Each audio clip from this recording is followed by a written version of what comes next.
अस्सलाम वालेकुम दोस्तों।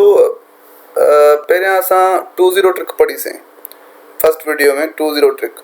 हाणे था पढ़ूं 10 ट्रिक। मतिलबु 20 ट्रिक में छा हुयो त 20 ट्रिक में 2 ज़ीरोज़ हुया, पर हिन सॼे सवाल में सिर्फ़ु हिकिड़ो ज़ीरो नज़र थो अचे। हिकिड़ो ज़ीरो हिते बि हिकिड़ो ज़ीरो नज़र थो अचे, इन में बि हिकिड़ो ज़ीरो। इन खे चइबो आहे 10 ट्रिक। हाणे इन जी ट्रिक जेको ट्रिक जो प्रोसेस आहे उहो आहे त ज़ीरो खे कट कयो ऐं आंसर खे जेको आंसर अचे उनखे डिवाइड बाय 10 कयो। बसि कीअं?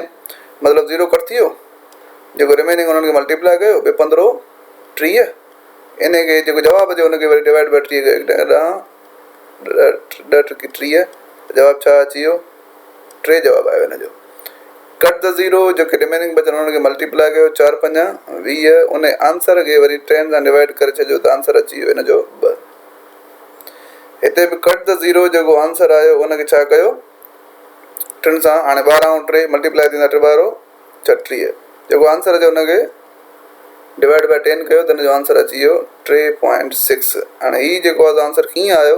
एक्चुअली इन नंबर में काई बि पॉइंट न आहे 36 में। पॉइंट जंहिं नंबर में न हूंदी आहे उन नंबर जे लास्ट में पॉइंट ज़रूरु हूंदी आहे। ऐं हेठां जॾहिं 10 100 1000 10,000 अहिड़े क़िस्म जो नंबर हूंदो आहे त उन में कट द ज़ीरो कबो आहे, या कोई बि हेठि ज़ीरो हुजे त उहो ज़ीरो कट करे ऐं उन पॉइंट खे असां खाॿे पासे शिफ्ट कराए सघूं था। डायरेक्ट 3.6 थी वियो। मिसाल 36 हुजे हा, हिते 100 हुजे हा, पॉइंट किथे न ई त आख़िर में हुजे हा, त छा थी वञे? हाणे 2 जंप कयूं आहे, जवाबु छा थी वञे? 0.36। 0.36 जो मतिलबु आहे त 0.36। ठीकु आहे। पॉइंट आहे त वेल एंड गुड। जे पॉइंट नज़र नथी अचे कंहिं नंबर में त पॉइंट आख़िर में लाज़मी हूंदी आहे।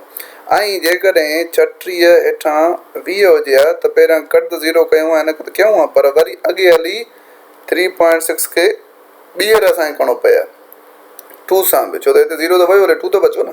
सो अहिड़ी कंडीशन में जॾहिं 100 हुजे, 10 हुजनि, त हेठां कुझु न बचंदो आहे, 1 बचंदो आहे। हिन खे लिखिबो न आहे डायरेक्ट। ॾिसो हिते ज़ीरो कटियोसीं त हीउ 1 त न लिखिबो न, हिते 1 लिखूं त बि ॻाल्हि त साॻी थींदी। ठीकु आहे। सो इन क़िस्म सां हिन जी डिवीजन थींदी आहे। त हीअ ई 10 मेथड मतिलबु छा हुयो? पहिरियां कट द ज़ीरो, पहिरियों मेथड हुयो, स्टेप हुयो कट द ज़ीरो, ऐं पोइ जेको आहे सो 2 स्टेप छा आहे?